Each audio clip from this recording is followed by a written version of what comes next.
On the night of February 10, Russia's Krasnodar region was once again subjected to a drone attack, local telegram channels reported. Ukrainian kamikaze drones struck the Afipsk oil refinery. The strike caused an explosion and fire at the plant. There were no reports of casualties. Explosions followed the drone attack in other parts of the region. Local authorities said the air defense system was activated, the drones were shot down, and their debris fell on residential buildings, damaging them. The moment of the drone attack was recorded by security cameras and local residents. Я не знаю, сейчас.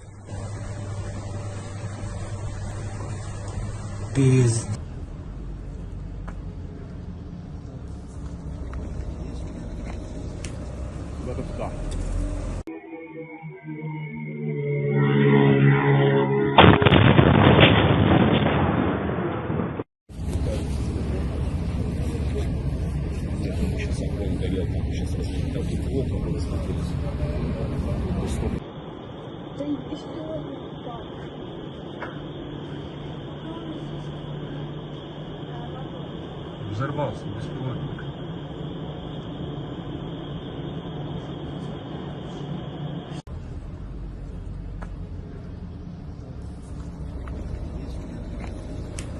Куда-то туда.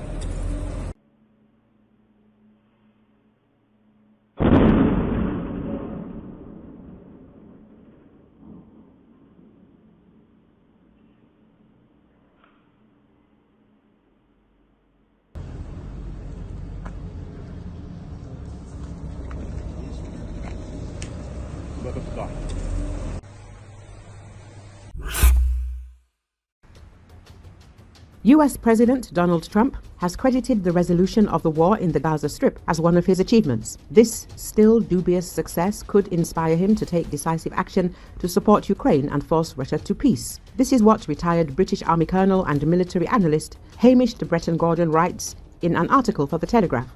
Putin should now be scared. Trump's hurricane could carry him to the Urals and beyond, the analyst writes, lightly hinting at Putin's overthrow and imprisonment in Siberia. According to the author of the publication, encouraged by his ceasefire in Gaza, Trump will now insist on a peace agreement in Ukraine that would definitely end the conflict.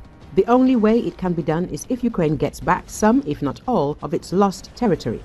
To save face and his future in the Kremlin, Putin may have to exchange thousands of square kilometers of land in Ukraine for the few hundred he has lost in the sacred Russian region of Kursk.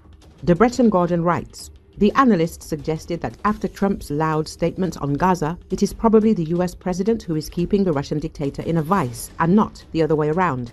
Trump knows that he has a much better chance of achieving effective and lasting peace in Ukraine than in Gaza. Given the new US president's desire to see himself as a great leader and peacemaker of the 21st century, Putin should be worried, the author of the publication concludes.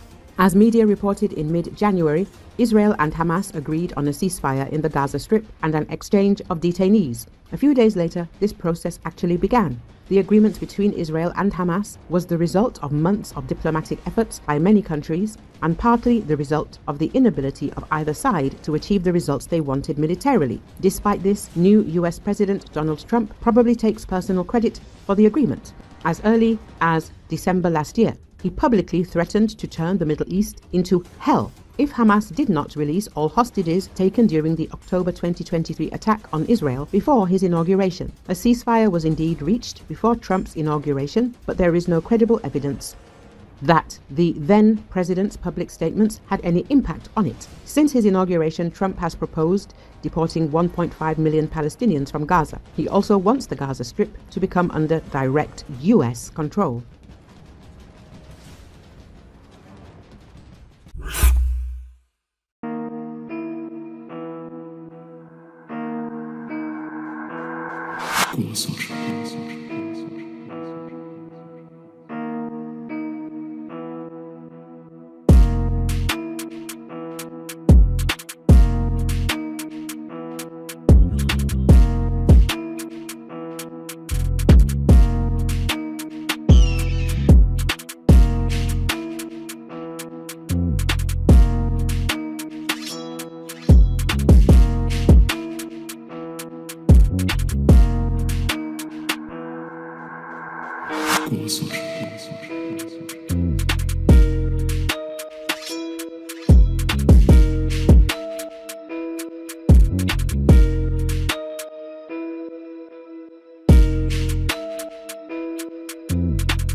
Kherson.